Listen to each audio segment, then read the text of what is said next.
कौमी टीम के साबिक कप्तान इंजमामुल हक ने एशिया कप 2023 में भारत के पाकिस्तान न आने की सूरत में वर्ल्ड कप के लिए पाकिस्तानी टीम के भारत जाने की मुखालफत कर दी। Peshawar Zalmi talent hunt program के दौरान मीडिया से गुफ्तगू में इंजमामुल हक ने एशिया कप और वर्ल्ड कप के हवाले से बात करते हुए कहा कि क्रिकेट किसी भी मुल्क में हो जाकर खेलनी चाहिए। ये मशवरा सिर्फ पाकिस्तान के लिए नहीं बल्कि हर मुल्क की टीम्स के लिए कह रहा हूँ। उन्होंने कहा, कोई टीम अगर हमारे मुल्क में ना आए तो हमें भी इस मुल्क में नहीं जाना चाहिए। यह एहतजाज रिकॉर्ड होना चाहिए।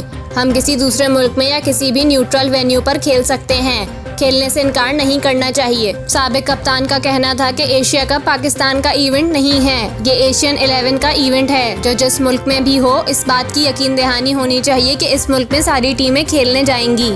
आईसीसी और एशियन काउंसिल को भी ये यकीन दहानी करवानी चाहिए कि इवेंट जिस मुल्क में होगा तमाम टीमों को इस इवेंट में शिरकत के लिए वहां जाना होगा।